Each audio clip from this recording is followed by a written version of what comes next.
one. We're live. I timed that really, really well. I'm getting really good at not having intro music. I actually did reach out to Cookies on Twitter, who has done some work for us at PayDirt before, to see if he could make an intro video. I'm probably stepping on Tribe's toes a little bit there, but he doesn't want to fucking do actual like editing work anyway. Anyway, my name is James McCool. I'm the owner of PayDirtDFS.com, and this is the NFL DFS Week 14 Slate Talk. We are going to be going over all the really important parts of the Week 14 slate. Talking about high ownership positions, talking about Kamara, talking about cheap running backs, talking about the ways to leverage things correctly and, find yourself a little bit of relative value.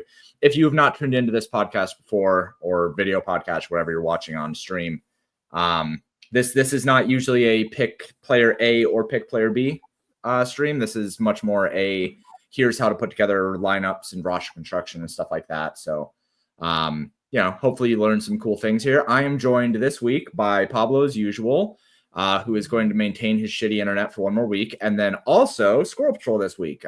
He's back. He joined us on week 11. I think we had a pretty good week 11 overall, if I remember correctly. And coming back here for week 14. So, Squirrel Patrol, how you doing today, man? Good. Yeah. Had a good Thanksgiving break.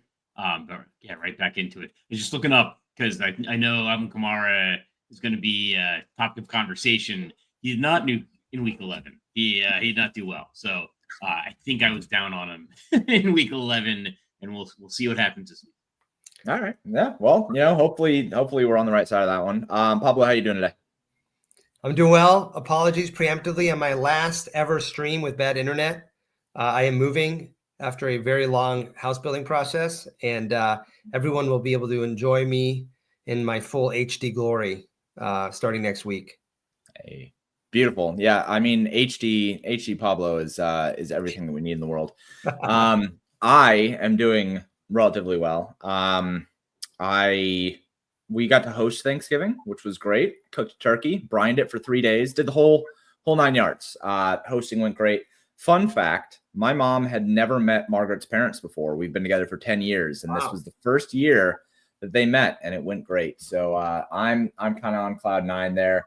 But we got a little bit of a time limit today. We can't bullshit as much as we usually do, so we're going to kind of jump into things here. As a quick note, really quick, as we look at the models, you'll notice that Zach Charbonnet is projected for 7 fantasy points, but 35% ownership.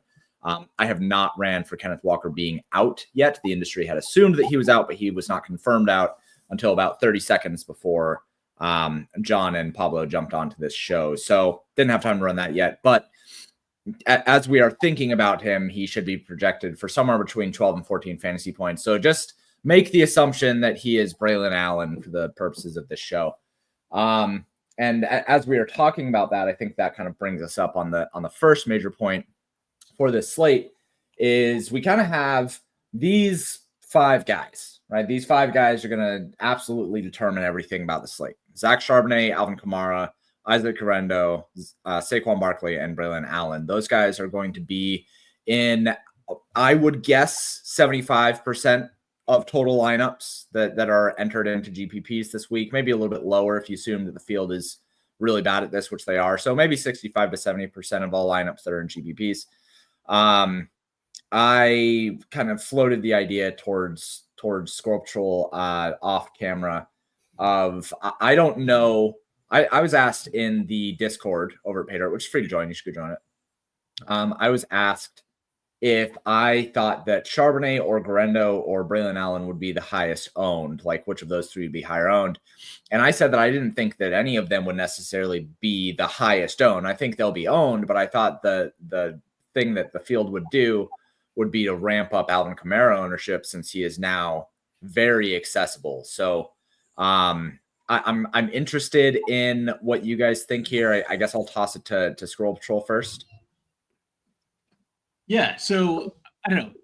It's definitely a backup running back slate, right? Like it's evolved now because we've got Braylon Allen, Charbonnet, and Correndo. So I'm down on Alvin Kamara. I'll just say, like, I'm kind of down on him. I think I don't think he should be projected higher than Saquon Barkley. The Philadelphia offense is obviously much better. So like I would try to find the extra money and try to get to Saquon Barkley. I just every week I just flip like Saquon Barkley and Alvin Kamara's projections because I think Barkley should be projected higher. And I think especially for this game against the Giants, like the Giants, might be holding it in and going home. I think Kamara's projection is based, like everywhere on him getting a bunch of receptions because like they don't have anyone else to pass the ball to. I don't think they necessarily need to pass the ball in this game. Like, this is not a game where the Saints will necessarily be playing from behind or worried about the Giants like putting up 40 points. So I think Saquon Barkley should be projected higher than Alvin Kamara. I really like the backup running backs. And I might actually play like all three of these guys in some lineups and try to spend up at receiver, which is something that I don't think anybody else is going to do.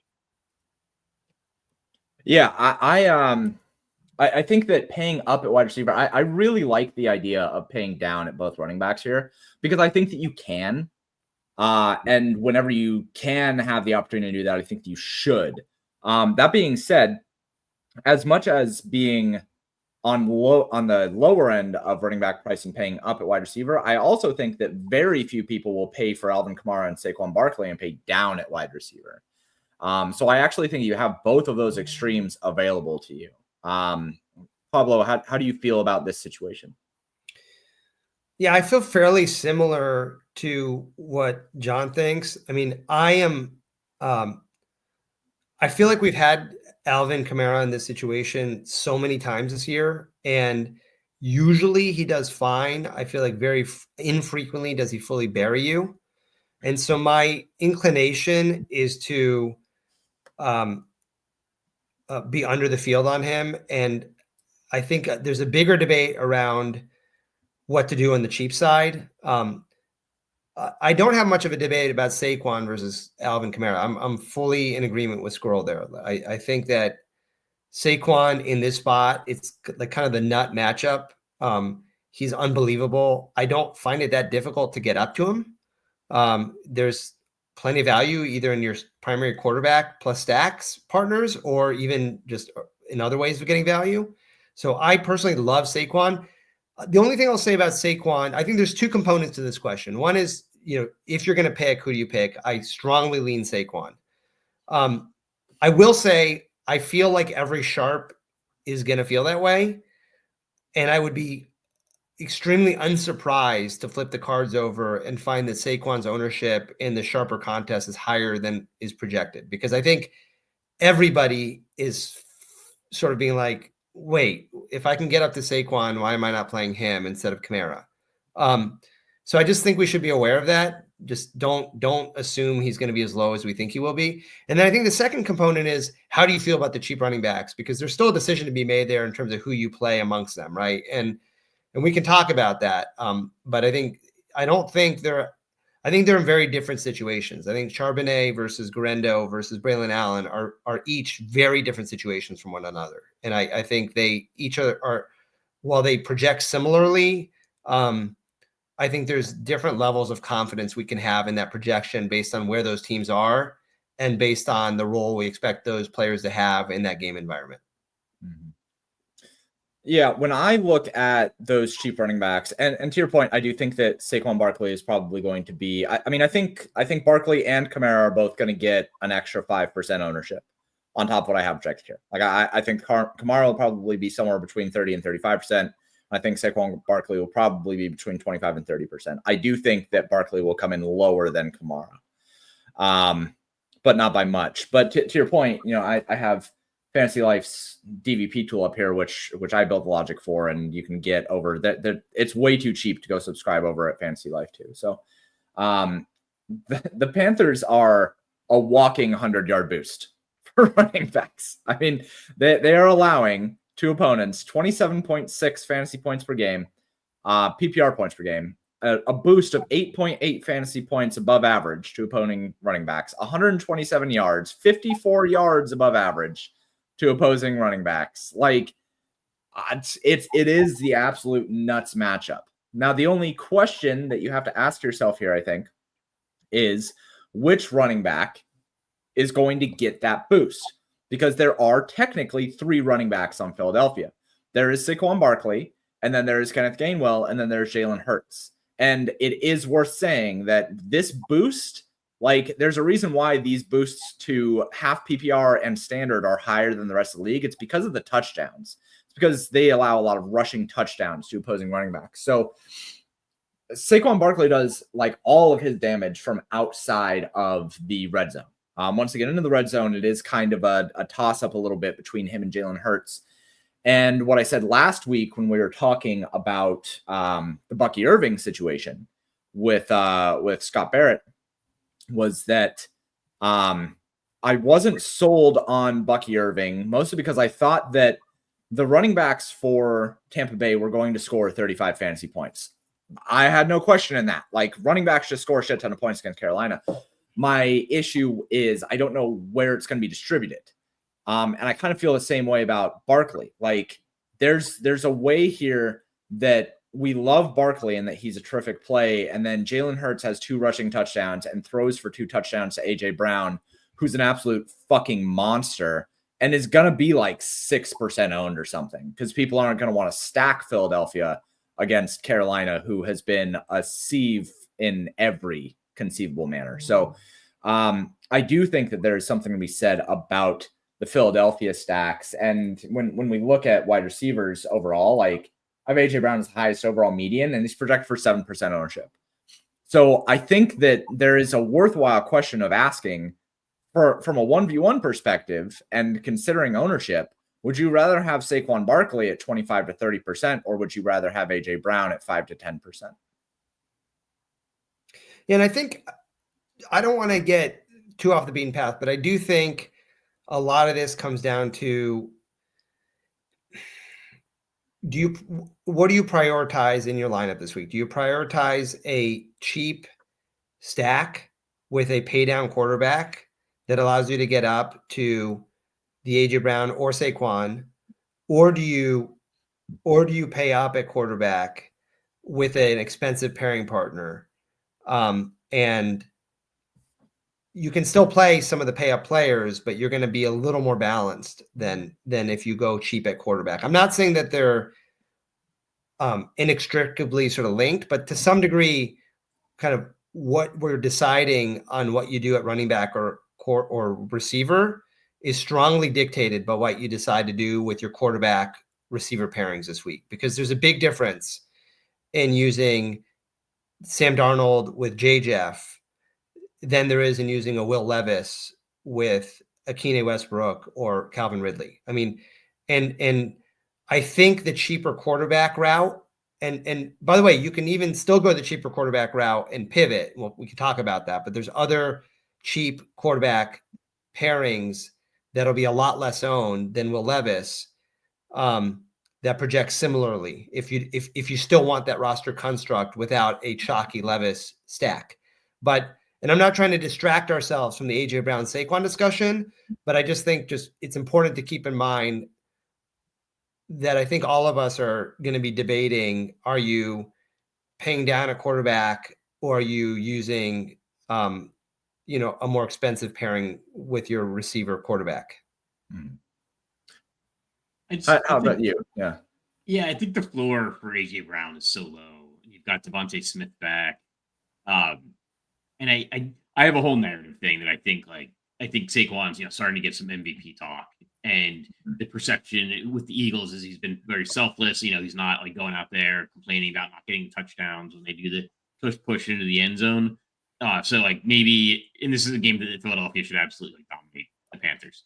So if they're up like 35-10 going into the, in the fourth quarter or something, and and AJ Brown runs out at the 1 yard line, like maybe they actually hand the ball off to Saquon Barkley rather than try to get Jalen Hurts the touchdown. But I think Hurts is a good play. I think AJ Brown is a good play. I think Saquon's a good play. I mean, this team's implied to score, I think, like 29, the most points on the slate. And we kind of saw with Detroit when they just demolished Jacksonville.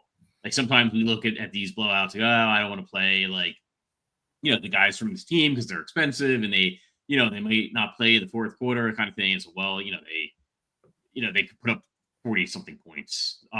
So I don't think there's a wrong answer. But I think amongst the options, I think my favorite is probably Saquon. Like, there's only a $900 difference between Saquon Barkley and AJ Brown, but there's like a huge gap in projection. Yeah, there's a 6-point gap in median projection. Certainly recognize that from a median perspective, it's harder to justify somebody like AJ Brown. I do think that as I look at the slate, like Pablo, to your point about the cheap quarterbacks, I think that the cheap quarterbacks are a conversation. I think the thing that's way more important is trying to figure out that mix of running backs. Because we do have those 3 cheap running backs, and you could feasibly use all 3 of them and have an average cost of your running backs and flex be $5,100 with a median expectation of like 45 fantasy points. And if you do that, the quarterback cost doesn't matter. The wide receiver cost doesn't matter. The tight end cost doesn't matter. I mean, you literally have 3 running backs who should have somewhere around a 70 to 75% share of the work for their teams. And Zach Charbonnet has produced really well in that role before. The one question mark I think on it, because I kind of look at Charbonnet and Guerrero as the exact same play, but the question mark on it really is Braylon Allen. Mm-hmm. People were kind of high on Braylon Allen coming in as a rookie, but he has sucked dick this year, to be fair. In terms of his base stats, he's been really bad. So I think that there will be plenty. That's how you really feel. Well, I mean, I think there's going to be talk about it, and I think that it's worth, like, when you have these 3 cheap running backs, you gotta have something to designate them away from each other. Yeah. So I think that that's kind of the thing that's going to make a lot more sense is, like, when you're looking at the slate, are you trying to pair Saquon Barkley with Guerrero, or are you trying to pair Saquon Barkley with Kamara, or are you trying to pair Zach Charbonnet with Guerrero? And those are the 3 main paths I think that you're going to have when you're building out rosters this week. And frankly, I love that because this slate is so wide open from a roster construction path. You can build however you want. You can have an expensive stack. You can have a cheap stack. You can have expensive tight ends. You can have a double TE. Like, you can do whatever you want because there's so much flexibility at running back. So hold on. So let's stick at running back for a second, because I think I have a feeling you both agree based on the way you described it. But I want to see if we agree or not, or we don't. Guerrero, I think we feel like we're probably extrapolating based off of the Jordan Mason role earlier this year, right? And I think we feel comfortable doing that. Whether we should feel comfortable doing that or not, I defer to you both, who study rosters more than I do. But that's my inclination is like, okay, this is Jordan Mason again with CMC out, and it's the question is that a fair, apples to apples analogy or not? Like, can we say Guerrero is Jordan Mason at his price? I'm not saying that they're the same player. I'm saying they're in the same role and we can expect the same usage. Charbonnet, to your point, James, I think has been in this spot before. I didn't go back and look, but my recollection is similar to yours, which is he did fine. He didn't go crazy, but he's so cheap, and it seems like a good game environment that I don't have much anxiety about him. Although I don't know that I feel as great about him as I do about Guerrero on a Niners team that I feel like likes to really run the ball as a fair amount. And then Braylon Allen, I have major concerns about. I feel like I just feel like the Jets are done. Like the Jets are like, they're out of the playoffs. They put Sauce Gardner and Breece Hall on IR. Like, Miami, while slim, is trying to do everything they can to win out, so they give themselves a chance to get the final wildcard spot. I just really, I feel very, I can't think of a good reason outside of ownership that I would play Braylon Allen over Charbonnet or Guerrero. But I'm curious to hear your thoughts, because James, to your point at the beginning, those 3 guys combined with Kamara and Barkley are so critical in terms of how much ownership they're going to command, that I think it's kind of important to decide how you feel about each of them and who you're going to prioritize. Before I pass it to you, Squirrel Patrol, really quick, I just wanted to say, when we're looking at rushing props, Guerrero right now has a prop of 15.5 rushing attempts, and Braylon Allen is at 13.5. Like, we should expect really good volume for Guerrero. At 15.5, he's really just below Tony Pollard, Chase Brown, Alvin Kamara at 18.5, and Saquon Barkley at 20.5. That's a good volume expectation. So, yeah, I think that we should probably expect when Kenneth Walker is actually declared, well, he's been declared out, but once props load in for him, once the prop market has caught up, I would expect us to see Charbonnet's rushing prop be something like 14.5 or 15.5, maybe even a little bit higher because of the workload they got earlier in the year. So I really expect all three of those guys to basically be the same. So go ahead, Squirrel. So actually, I might think a little bit differently, and I might have some biases. Last time we saw Zach Charbonnet in this role, he won me $200,000 on FanDuel. So I have a strong preference for Charbonnet. Mic drop. Yeah. But I do think he's the best of the bunch. I think it's a somewhat clear difference over Garendo. Charbonnet, we've seen him in this role before. He's the pass catching back, even when he's not in this role. Or at least he catches passes, and we know we've seen him go out and catch a bunch of passes. And I think he's the cheapest. I think he's a few $100s cheaper. So that that's not nothing, even though we're starting to get a bunch of savings on the slate. I think it's definitely Charbonnet first. I think it's Garendo second. That role is it just has a reputation of they just stick anybody in there, and they just use that guy.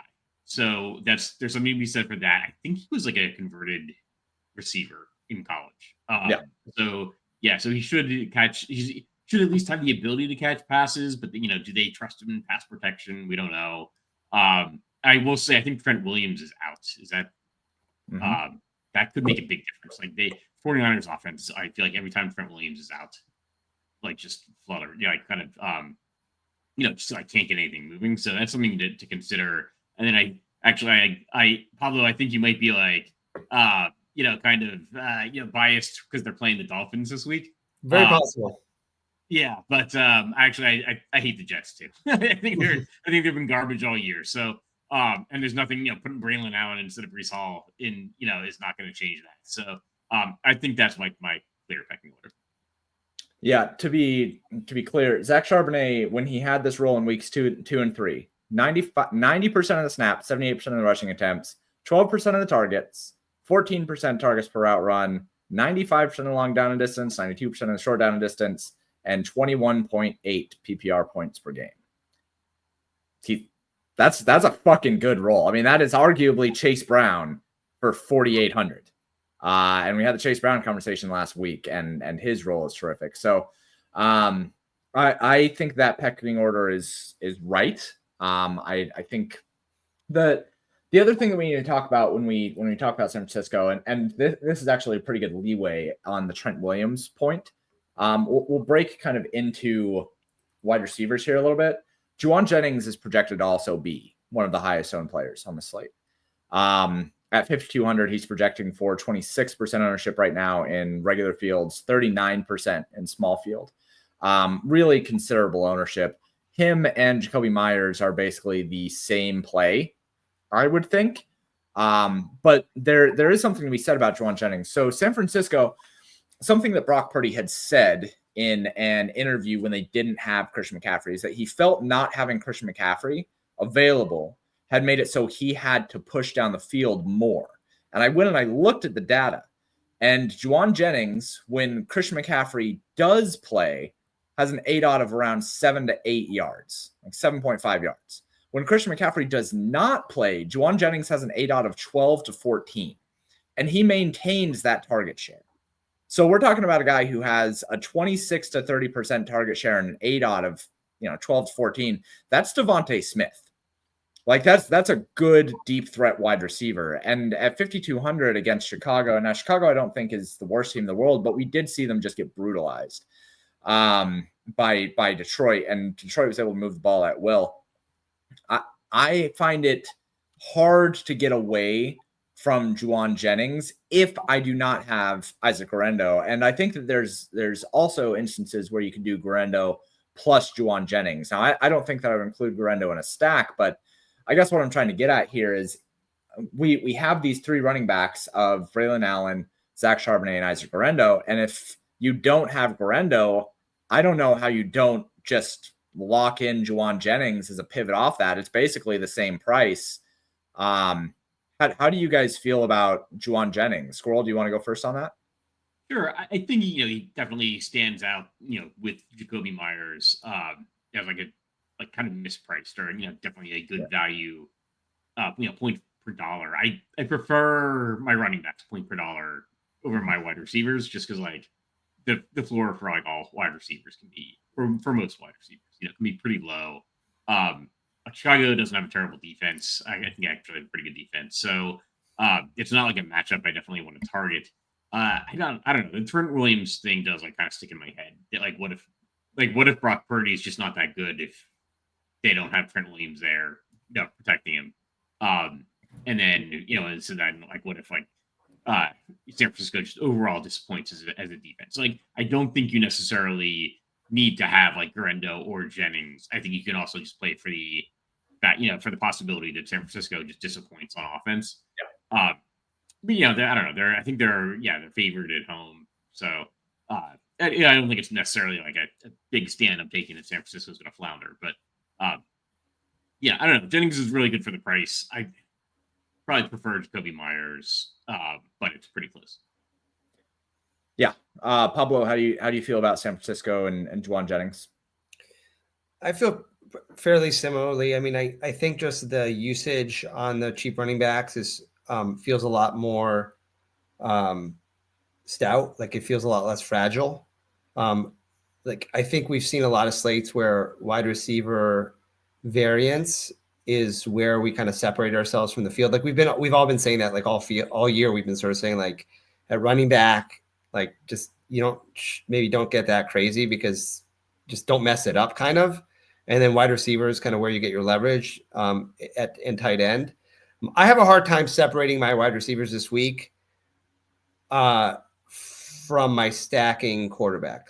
Like oftentimes like we'll have a week where we've had some weeks where Nico Collins or CeeDee Lamb have been like truly prioritization pay up wide receivers. I don't feel that way this week. Like this week, I feel more about who am I going to use at quarterback. And then I feel like that's going to dictate a lot of my wide receiver builds. I think Jennings and Myers for that matter are both really strong plays. And I don't think there's anything wrong, even if you have enough leverage as using them as one-offs. Certainly amongst the best, if not the best point per dollar plays on the slate.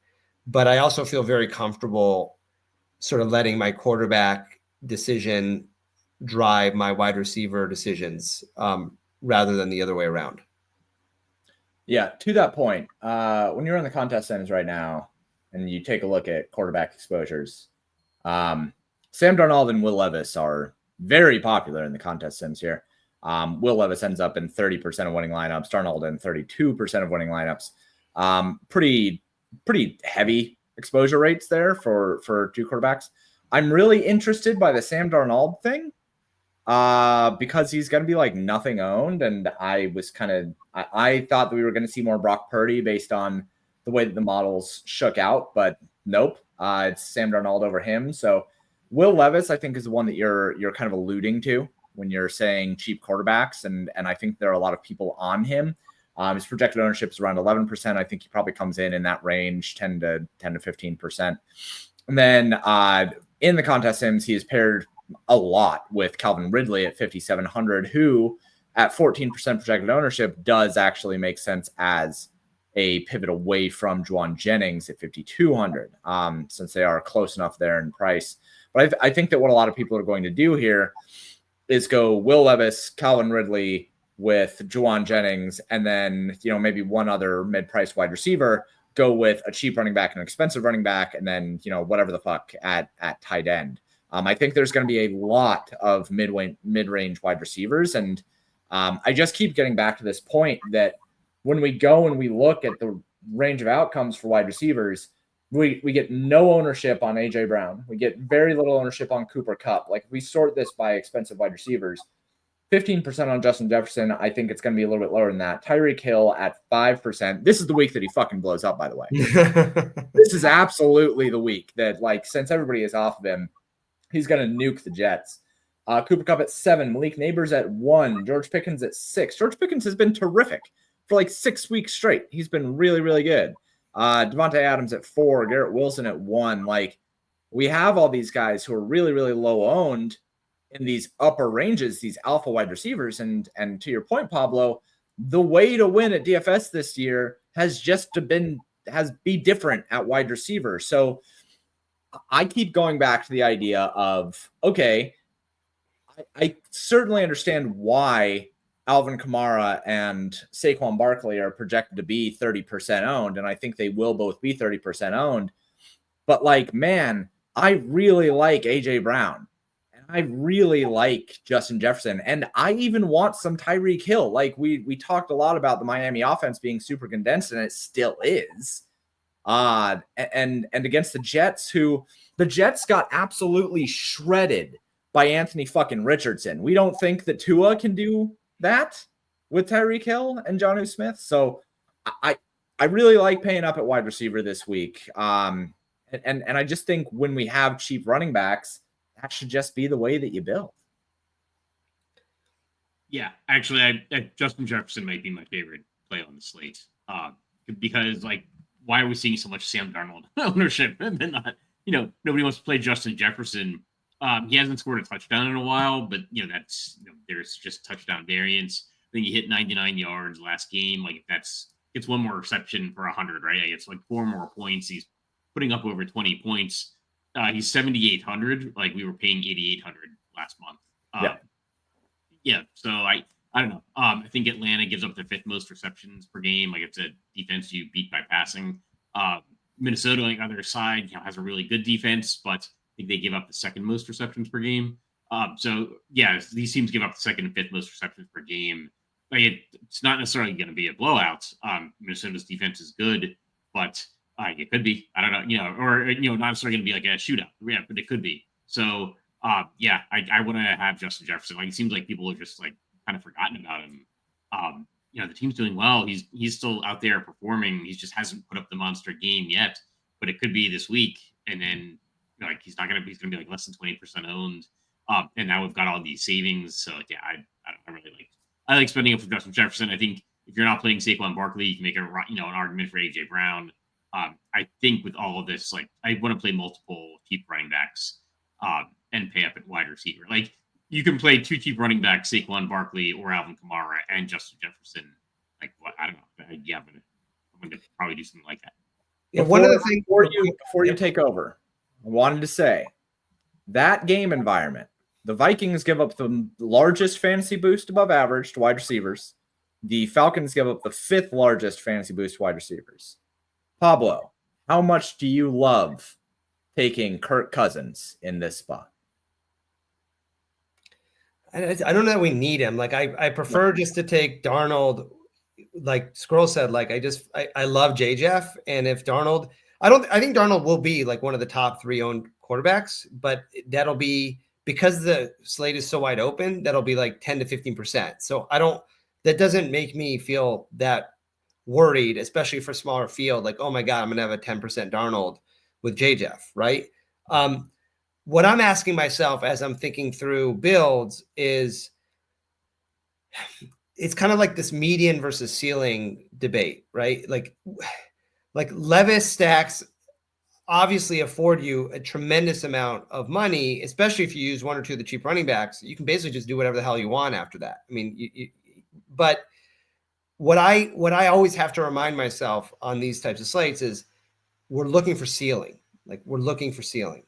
And I don't, the question is, macroscopically, are you okay doing sort of a chalkier stack and then pivoting at some of the flex spots? Or would you rather pivot at your stack and then not have to worry that much about eating, some chalk running back and getting different at receiver? And I kind of keep going back to, I think I'd rather get a little different at quarterback and receiver. And there's like multiple options. I mean, there's so many options to stack this week that are not going to be owned that it's hard for me not to feel good about that approach. Like Tua, Baker Mayfield, your boy Russell Wilson. Like, Caleb Williams, if you still want to go cheap and you think that they can do okay against the Niners, all of those are going to have very little ownership and allow you to still eat some chalk at running back and get up to J. Jeff and AJ Brown or whatever. I don't particularly like Kirk Cousins, but I agree it's a good game environment. I just feel like it's a little cute. Like I'd rather just play Darnold with J. Jeff and maybe Hawkinson. I always like playing my tight end with my quarterback for reasons we've talked about before. It's like playing your catcher in your baseball stack. Anyway, those are my high level thoughts. The biggest debate I've been having sort of macro build wise is, do I get different at my quarterback stack and then allow myself to eat some more chalk in my running back spots? Or do I do the Levis thing, but then have to get kind of weird with my other spots? And I don't know. What do you guys think about sort of that construct question I'm asking myself? I'll go to you first, Squirrel, on that. I mean, I like Sam Darnold. I don't like Will Levis as much. I kind of was looking at, well, they're playing Jacksonville.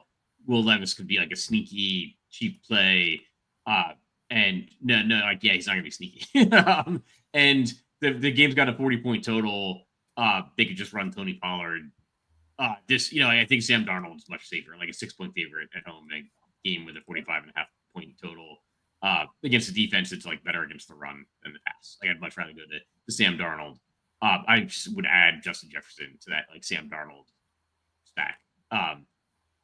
And then so I guess, and I kind of agree, like just philosophically, I'd much rather play the chalky running backs, get different quarterback and receiver than try to avoid the chalky running backs for a perceived ownership or something, and then try to play like the chalkier wide receivers. So here's kind of the way that I'm looking at, because I think that Minnesota Atlanta is my favorite game environment. Probably by a good amount. The way that I have always approached Tyreek Hill, and kind of the way that I approach Justin Jefferson as well, is if I want exposure to them, I'm much less likely to stack them with Tua, and I'm much more like with Tua and with Sam Darnold, and I'm much more likely to stack the other team. Mostly because if I'm paying for Tyreek Hill, the expectation is that he nukes and takes nearly all the fantasy relevancy for the team. Same thing with Justin Jefferson. If I'm playing Justin Jefferson, I'm playing him because I want 150 yards and 2 touchdowns, not because I want 100 yards and 1 touchdown.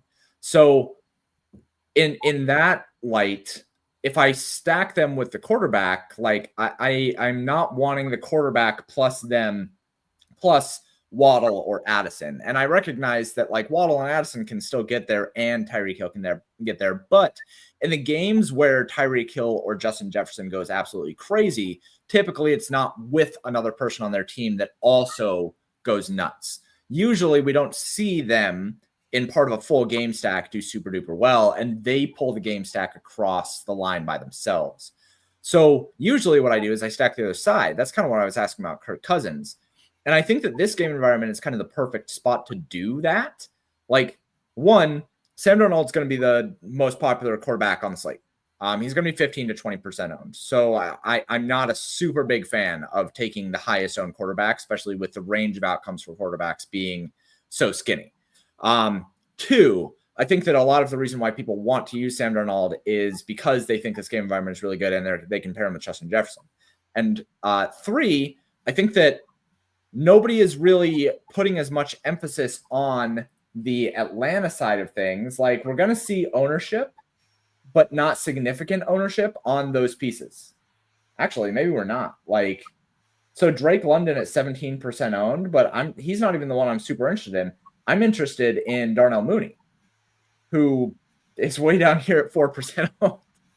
So I think that, especially considering Minnesota is the best pass defense in the league to attack for wide receivers, I like the idea of using Justin Jefferson, but not as much using Sam Darnold. It just occurs to me that using Kirk Cousins plus Drake London plus Darnell Mooney and bring it back to Justin Jefferson feels like a much better way to attack things in GPPs. It gives me more relative value while allowing me to utilize that game environment, and I can use super chalky running backs with it because I already have low ownership from Kirk Cousins and Darnell Mooney. So that's kind of why I asked about the Kirk Cousins spot, because I think that he's probably from the way that I approach GPPs, the perfect spot for me to be at quarterback. I think he's okay. I just worry that like they're 6-point underdogs on the road going against a pretty good defense. So I think like Minnesota is much more likely to put up points. I put up a lot of points than Atlanta. I'll be playing some Kirk Cousins. Like I don't think he's like a bad play. I just prefer Darnold. We never see like quarterbacks get like that high ownership, and I do think also that with all this value that's opening up, I think we're going to get some more, some more people paying up for the expensive quarterbacks. I don't know. I don't want to like totally pivot things, but we should actually put some thought into like playing more Bills, Rams, because that's a game that is like maybe too expensive, but I think it's like one of the higher total games on the slate, and now we suddenly have a bunch of value. So it's just a thought that occurred to me. Yeah, Buffalo has a 27.25 implied team total. Second highest on the slate behind Philadelphia. So yeah, to your point, that's a really high team total. Miami team total 26.5. I'm telling you, Tyreek Hill is going to fucking crush this week, and we're all going to be bummed about it. And then Minnesota at 25.75 and Pittsburgh at 25. So I usually focus on teams that have a team total above 25. So those guys, and then Tampa Bay. Nobody talking about Tampa Bay, really. Nobody at all talking about Tampa Bay. And Mike Evans, 28 fantasy points, looked like Mike Evans last week. This is who are they up against here? Vegas, you got your boy Bowers as a bring back too. If you don't play Myers, look at that game environment. You can go Baker Mayfield plus Mike Evans plus K-Dot and bring it back with Bowers and Myers and hope the game goes to the moon. 55, 60 real life points, and you get all of it. Like that's a condensed game environment right there. And by the way, if you still want to go dumpster diving at quarterback, I think you could do worse than AOC plus Myers and Bowers. Yeah, I'm not going to do it because I don't play large field enough to justify that. But like to me, that's much more exciting than playing a chalky Will Levis. So to your point earlier, James, I think this slate is really wide open for two reasons. Number one, we have several good game environments. Number two, pricing is loose enough where you can kind of like build around many different priorities. And so, yeah, I mean, the other point I want to make is, so number one, I feel very good about rotating different stacks. We just mentioned several of them that I think will be totally under the radar: Baker stacks, AOC, and if you want to get different and fade Garendo, you could even do Purdy. I share Squirrel's concerns about that game. I'm kind of a little worried that the Niners may just not get there. But, they certainly sim really well, and they look really good on the pay dirt sheets. So I think it's worth mentioning that Purdy stacks are worthy of consideration. Mm-hmm. To your other point, James, and I actually wrote a question to myself when I was kind of looking at the slate this morning to ask both of you, is I mostly agree with you on kind of how to think about pairing partners for quarterbacks, and who's going to eat the majority of the fantasy production, to the point you made around JJF and Tyreek Hill. I do think it's important to consider pricing as part of that debate, right? Because Tyreek Hill at 7,100 is a very different play than JJF at his price. And I think it's not impossible for Tyreek and Jonnu to get there just because of the price. Even if Tyreek eats most of the production. I also think you can play two with Achane, who will be unowned, because everyone's going to play Barkley and Kamara. I think Achane is like a really, really strong pivot this week. Really strong pivot. And you can pair him with Tua and Jonnu for that matter, if you want to get different, and then eat chalk around at the rest of it.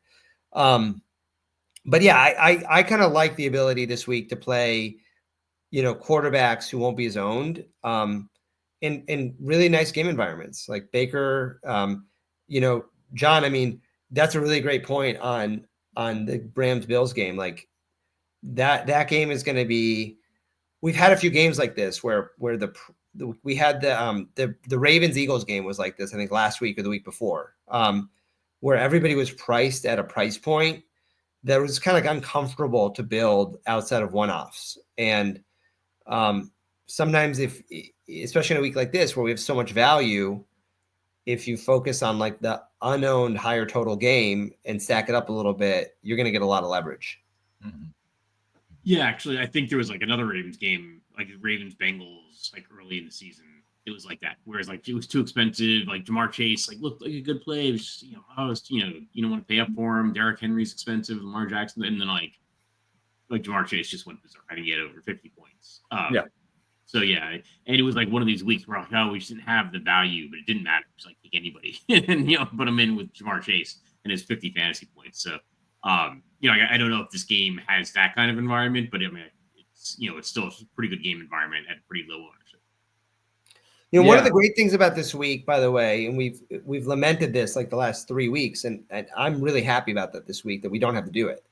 We don't have to play any shitty $3,500 receivers this week. Yeah. Because we have all the running back value and mid-range receivers and Jacoby Myers and Juwan Jennings. Like you don't have to play this fragile, shitty ass wide receiver chalk, right? And it's kind of really nice not to have to do that. Like you can play good players and just get different with your lineup. I still really like Calvin Austin.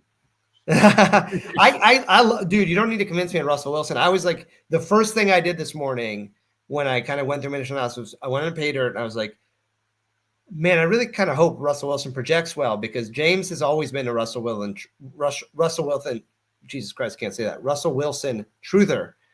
And I was sort of disappointed that his stack range of outcomes, James, you go to stacks, doesn't look that great. And part of that's probably because Najee looks really strong.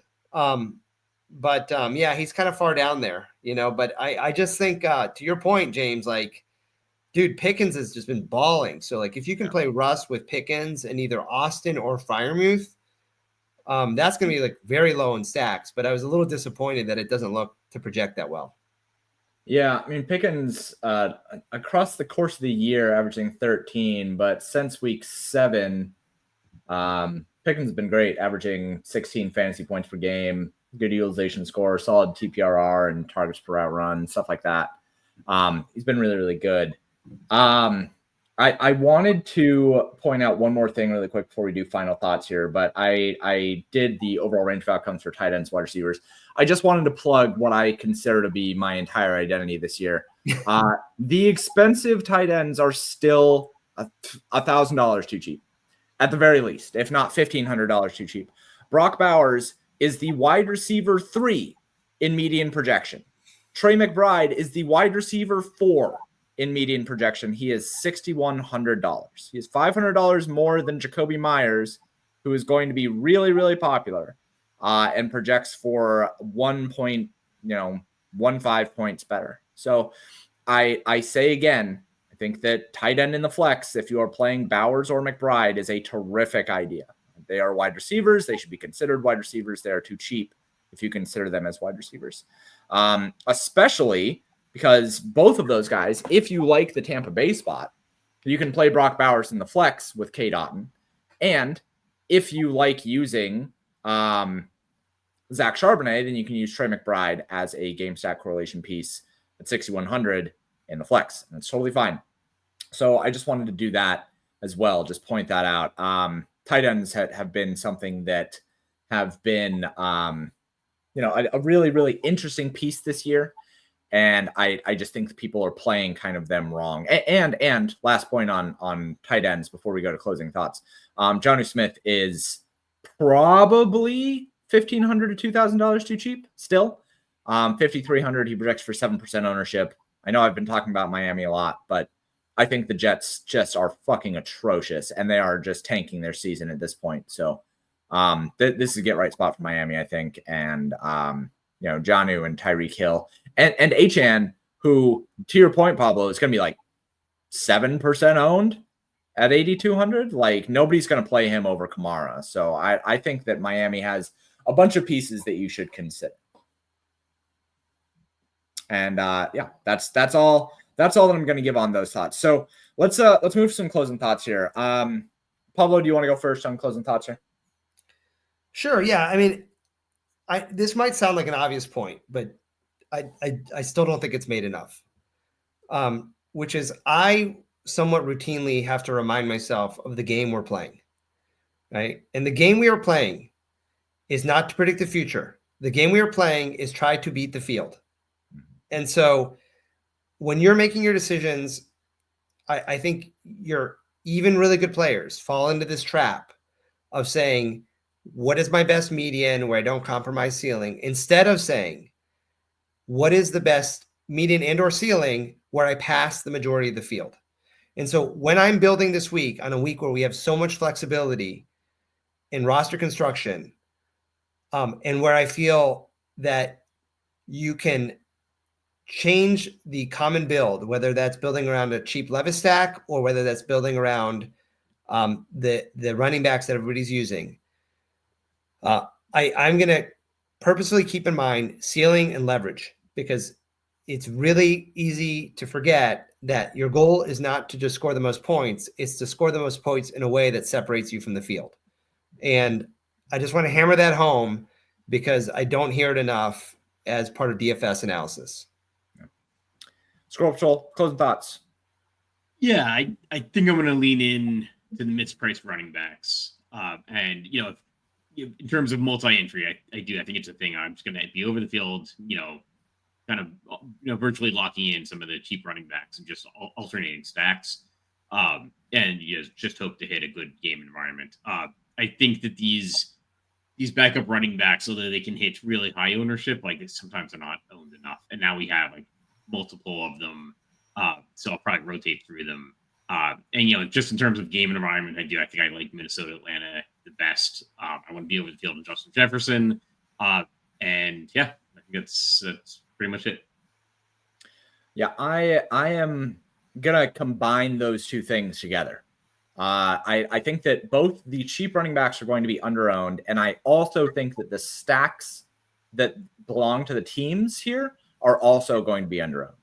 I think that Zach Charbonnet, if you don't play Zach Charbonnet, you should very seriously consider using a Seattle stack. If he's going to be 35% owned and DK Metcalf puts up 30 fantasy points and Geno Smith puts up 26 fantasy points, highest scoring quarterback, you're going to pass large swaths of the field by having a Seattle stack.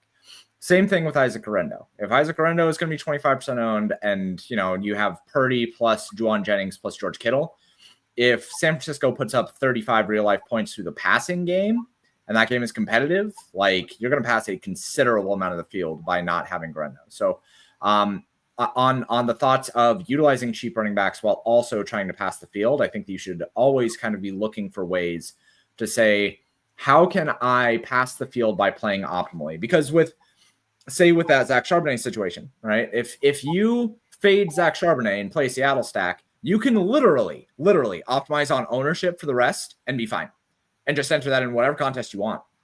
Because you have so much relative value by stacking Seattle that you want to lower your volatility by then also having Kamara and Orendo and Juwan Jennings and all of this other ownership around it. So this is a really, really cool week because I think you can pass large portions of the field by playing in a way that has optimal build paths by just taking advantage of different pieces of chalk that people are just overconfident in. Tony Pollard on that same note, if 15% of the field wants to stack Will Levis against Jacksonville, I really like Tony Pollard at 6,400, especially because he's in no man's land in terms of price with people wanting to do stars and scrubs with their running back pairing. So be thinking about things that way. I think that it's really, really valuable to do so, especially as a single entry and 3 max player. So yeah, that's going to do it for us. Like I said, usually we would bullshit for a little while longer, but both of these guys have important things to do that are not just talking about fantasy sports. I know that seems hard to believe, but thank you guys so much for tuning in. This has been put on by Pater. If you have not gone and tried all of the tools and content and stuff like that over at paterdfs.com, you absolutely should. Over on the YouTube, I did a breakdown video with Eric Haber, Sheets Pone. And he went through the site as kind of more novice player or as more novice to the site as a sharp player. And he found a lot of things that he didn't even know existed on the site. So I would definitely go recommend watching that video. Grab a day pass or a week pass if you're not completely sold, but I think you'll love everything we have to offer. Discord's free to join. We have lots of different options in there as well. But thank you, Squirrel Patrol, for coming on. Thank you, Pablo, for taking some time. My name is James McCool, and this has been the Slate Talk. So thanks, guys.